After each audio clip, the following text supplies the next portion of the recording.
లోక్సభ సమావేశాల్లో భాగంగా వక్ఫ్ బోర్డు చట్ట సవరణ బిల్లుపై సభ్యులు మాట్లాడుతున్నారు. ఇప్పుడు లైవ్ చూద్దాం.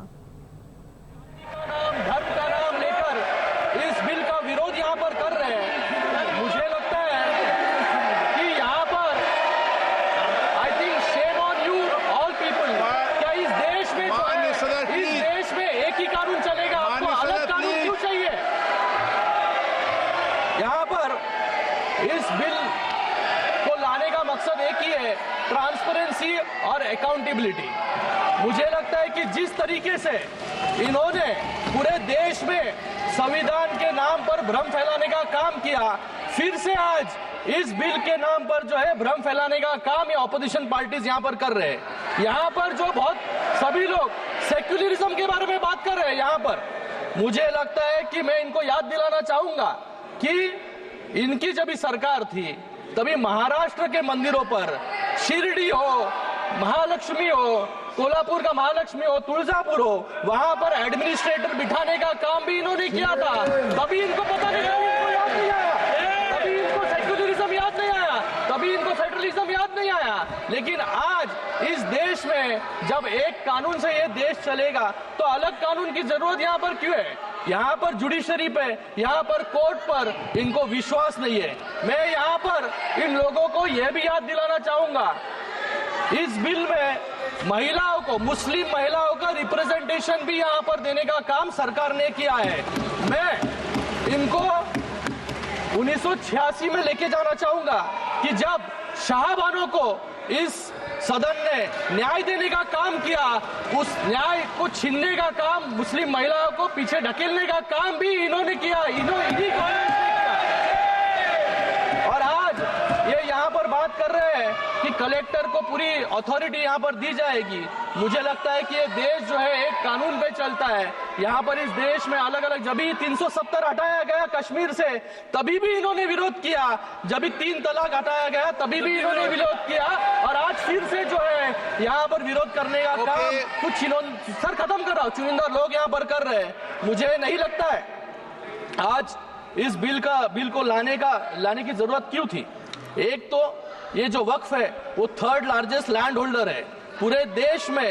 वक्फ के जमीन को लेकर 85,000 से ज्यादा, 85,000 से ज्यादा मुकदमे चल रहे हैं सर, और 165 से ज्यादा मुकदमे सुप्रीम कोर्ट और हाई कोर्ट में है, और पूरे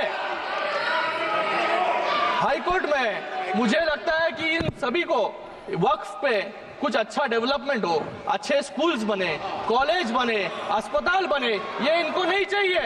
इनको सिर्फ जो है इनका वोट बैंक जो है, ये वोट बैंक खुश करने के लिए, एक समाज को खुश करने के लिए जो है यहाँ पर इस बिल का विरोध कर रहे हैं। मैं आज ये बोलकर फिर से इस बिल का स्वागत करता हूँ, और आप भी जो है ये बिल का जो विरोध कर रहे हैं वो बिल का समर्थन करें, और मुस्लिम लोगों को, मुस्लिम समाज को जो पीछे ढकेलने का काम आप कर रहे हैं उसको फिर से मुस्लिम महिला हो, मुस्लिम बच्चे हो, मुस्लिम समाज हो, धन्यवाद अध्यक्ष महोदय का काम करे। धन्यवाद। ये बहुत ही एक नाजुक विषय है, और सदन में जो पीड़ा आज सभी सदस्यों ने उत्पन्न किया है, मैं चाहूंगा कि सरकार उसका संज्ञान ले। जो संविधान के आधार है 15, 25, 26, 30, 29, उसका संज्ञान ले। ये सीधा ये कानून धर्म से और आस्था से जुड़ा हुआ है, और इसलिए इसको लेकर जल्दबाजी नहीं करनी चाहिए। वक्फ वो इस्लाम के लोग जो उसको मानते हैं, जिनके दिल में करुणा है, जो समाज के प्रति कर्तव्यबद्ध है, वो इस रास्ते को अपनाते हैं, और इसीलिए उनके प्रति हमें संवेदनशील होनी चाहिए। यहाँ पर अपनी ताकत का अहंकार नहीं आजमाना है। हमें हर धर्म में ये प्रावधान है, चाहे हिंदू हो, सिख हो, जैन हो, बौद्ध हो, और चाहे ईसाई हो, हर धर्म में ये प्रावधान है कि समाज के प्रति जो लोग कर्तव्यबद्ध है वो दान करना चाहते हैं। इस दान के भावना को समझे, इस दान के भावना को राजनीतिक रूप से ये सरकार को नहीं देखना चाहिए। और आज ये बिल विश्वासजनक नहीं है, क्योंकि वे जो संविधान को बदलना चाहते हैं, वे जो लोगों की पहचान कपड़ों से करते हैं, वो उन लोगों पर विश्वास नहीं किया जा सकता। इस बिल का हम विरोध करते हैं। देखिए माननीय सदस्य, प्लीज 1 मिनट, ऐसे नहीं। माननीय सदस्यगण, मैंने सभी दलों को के लोगों के प्रमुख लोगों को इस पर बोलने का पर्याप्त समय दिया। सबने अपनी बात पर्याप्त बात रखी। अब मैं चाहूंगा कि माननीय मंत्री जी इस पर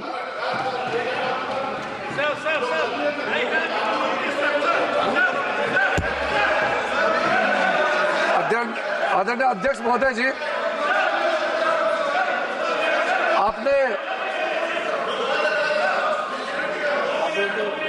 आपने कई इस सदन के मेंबर्स को इस महत्वपूर्ण बिल में उन्होंने जो नोटिस दिया उसको एडमिट करके बोलने का मौका दिया। सबसे पहले तो मैं बार इस सदन में पेश नहीं किया गया। अंग्रेजों के जमाने से लेकर के उससे पहले का लंबा इतिहास में मैं नहीं जाना चाहता हूं, लेकिन आजादी के बाद सबसे पहले ये एक्ट लाया गया है। 1954 में सबसे पहले ये एक्ट लाया गया था। उसके बाद कई अमेंडमेंट हुए सर। काफी अमेंडमेंट होने के बाद मैं पूरा इतिहास में नहीं जा रहा हूं, लेकिन जो अमेंडमेंट आज हम लाने जा रहे हैं इस सदन में, वो वक्फ एक्ट 1995, जिसको 2013 में अमेंडमेंट ला करके इस पूरा जो वक्त का पर्पस, इंटेंशन और जिसके उम्मीद में लोगों का सालों तक था कि इस अमेंडमेंट जो लाया इससे कुछ फायदा मिलेगा, उसको उल्टा करके 2013 में ऐसा प्रावधान डाला गया था जिसके वजह से आज ये अमेंडमेंट लेकर के हमको यहां सदन में आना पड़ रहा है। सर, 1995 का वक्फ अमेंडमेंट एक्ट में जो भी प्रावधान लाया गया था उसको कई लोगों ने अलग अलग तरीके से उसका असेसमेंट किया, उसको देखा है कि वाकई 1995 का वक्फ अमेंडमेंट बिल क्या ठीक है, काफी है, जिस पर्पस के लाया गया वो सर्व कर रहे हैं। कई कमेटियां, कई लोगों ने इसका पूरा एनालिसिस किया है सर।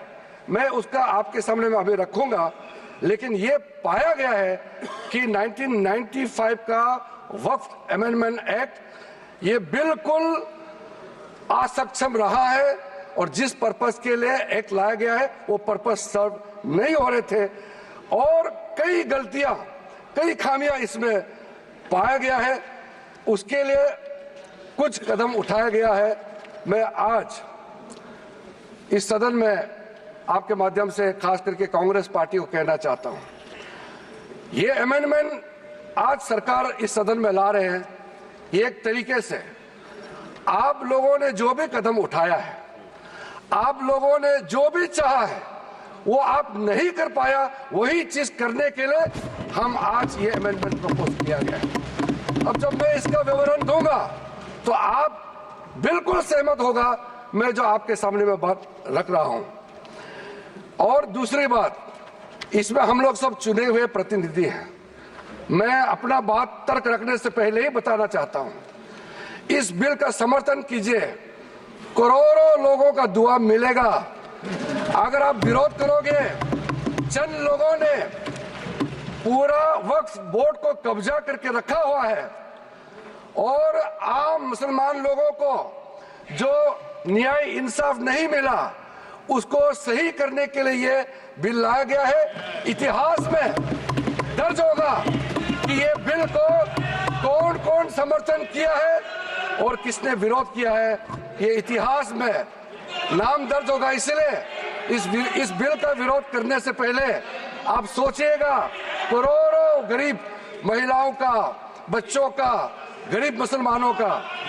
सर, सबसे पहले मैं सर जो खामियां ये 2014 से लेकर के आज तक ये 1995 अमेंडमेंट एक्ट के बारे में मैं सिर्फ नहीं कह रहा हूं, हमसे पहले कांग्रेस के जमाने में भी कई यहाँ इस मुद्दे को लेकर के कमेटियां और अलग अलग जगह में इसका विवरण किया गया है। सबसे पहले सर 1976 में वफ्द इंक्वायरी रिपोर्ट पेश किया गया था और 1976 वफ्द इंक्वायरी रिपोर्ट में जो बड़ा रिकमेंडेशन आया है मैं आपके सामने में पढ़ के सुनाना चाहता हूं। 1976 वक्फ इंक्वायरी रिपोर्ट में कहा गया है सारा वक्फ बोर्ड्स जो है मुतवालिस के कब्जे में चले गए हैं, उसको डिसिप्लिन करने के लिए प्रॉपर कदम उठाया जाना चाहिए। 1976 वक्फ इंक्वायरी रिपोर्ट का दूसरा रिकमेंडेशन है लिटिगेशंस और केसेस जो आपस में मतभेद इतना ज्यादा है उसको सरल करने के लिए ट्राइब्यूनल सिस्टम को गठन होना चाहिए, उस समय का रिकमेंडेशन था। फिर उसने तीसरे पॉइंट ये कहा कि ऑडिट और अकाउंट्स, वक्फ बोर्ड में ऑडिट और अकाउंट्स का तरीका प्रॉपर नहीं है, उसका पूरा प्रबंधन होना चाहिए, ये उस समय का रिपोर्ट में कहा गया है।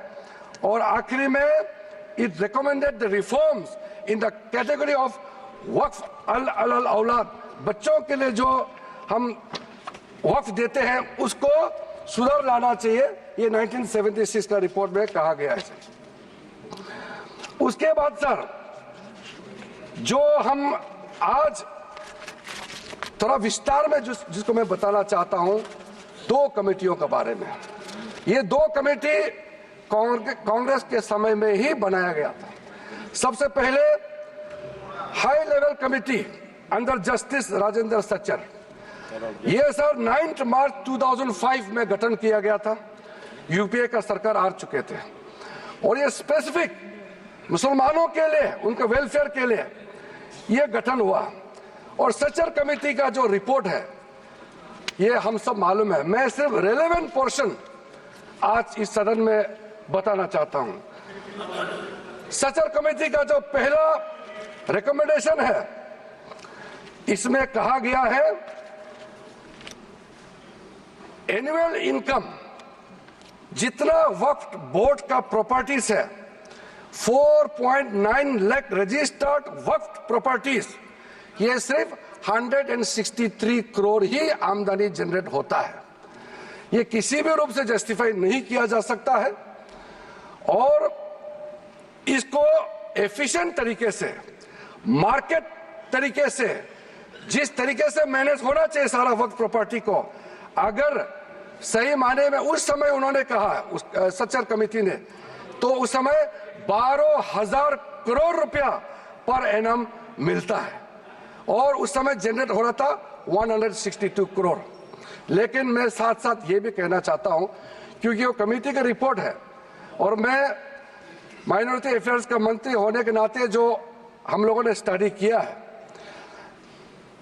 टोटल 8,72,320 वक्फ प्रॉपर्टीज हमारा जो वामसी जो पोर्टल है उससे पूरा डिटरमिन नहीं किया जा सकता है, लेकिन उसका मार्केट वैल्यू सच्चर कमेटी ने जो कहा है उससे कई गुना अधिक होने का संभावना है। ये एक आम अंडरस्टैंडिंग की बात है, सबको मालूम है वक्फ के पास कितना प्रॉपर्टी है, वक्फ बोर्ड के पास, और कितना आमदनी है। दूसरा सर सच्चर कमेटी का रिकमेंडेशन, सच्चर कमेटी ने, आप यूपीए का समय में ही आपने कमेटी का रिपोर्ट एक्सेप्ट किया, उसमें कहा गया कि अभी जो मौजूदा वक्फ बोर्ड है उसको ब्रॉड बेस किया जाना चाहिए। जो लोग मेंबर होते हैं, जो लोग इस कमेटी में, जिस वक्फ बोर्ड में है, उससे काफी नहीं है, इसलिए इसका ब्रॉड बेस होना चाहिए, रिप्रेजेंटेशन ज्यादा होना चाहिए। ये सच्चर कमेटी का रिपोर्ट का पहला नंबर पॉइंट। इसमें सर दो महिला सेंट्रल वक्फ काउंसिल और स्टेट वक्फ बोर्ड में होना चाहिए, यह भी सच्चर कमेटी का ही रिकमेंडेशन है। सेक्रेटरी जो होते हैं सेंट्रल वक्फ काउंसिल का, वो joint secretary level government of India का उस स्तर का ऑफिसर होना चाहिए।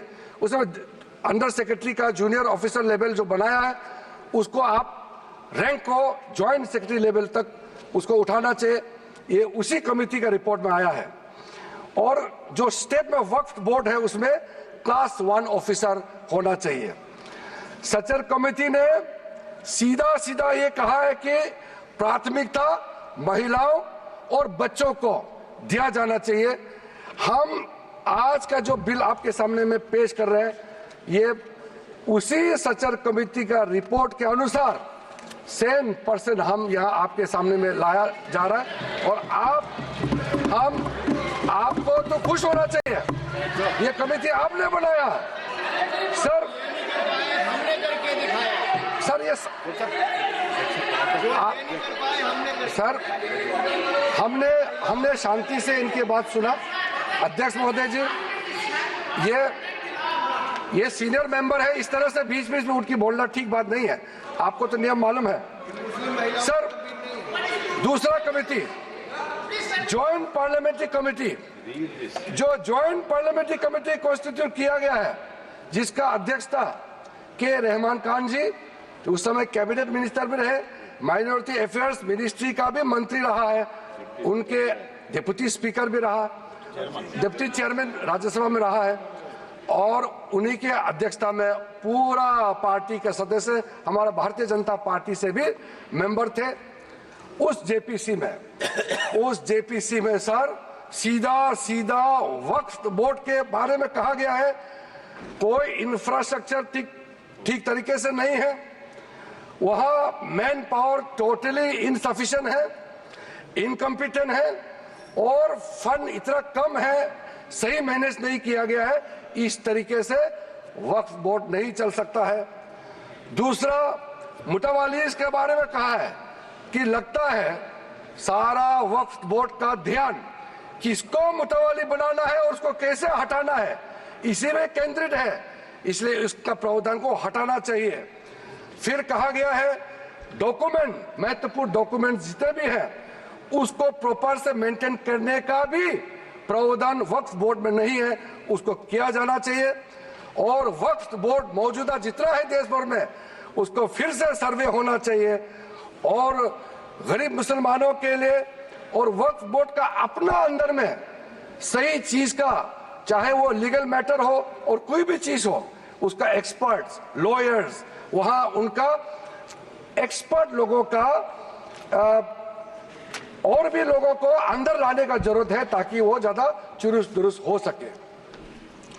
जॉइंट पार्लियामेंट्री कमेटी का और सजेशन है टोटल वक्फ बोर्ड को कंप्यूटराइजेशन करना चाहिए, डेटाबेस को सेंट्रलाइज करना चाहिए, और म्यूटेशन रेवेन्यू रिकॉर्ड में होना चाहिए जितना भी वक्फ बोर्ड का प्रॉपर्टी है।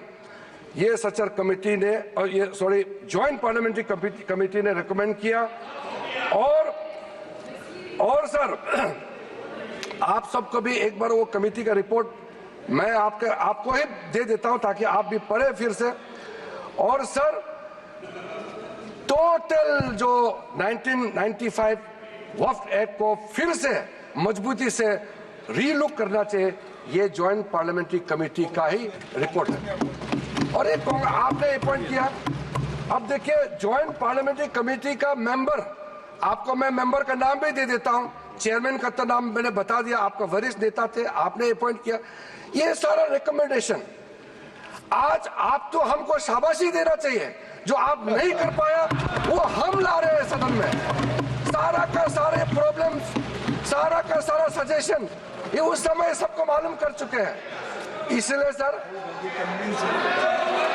राहुल जी कन्विंस हो गए, ये मनी मन में सब कन्विंस है, ये राजनीतिक दबाव में अपोज कर रहे हैं, अंदर अंदर सब लोग समर्थन दे रहे हैं, ये मुझे मालूम है अध्यक्ष महोदय जी। सर राहुल गांधी सहमत होकर जा रहे हैं। राहुल गांधी जी तो अभी बाहर निकले हैं, लेकिन सहमत देकर के गया है कि हम जो कह रहे हैं सही कह रहे हैं। सर मैं इसी बीच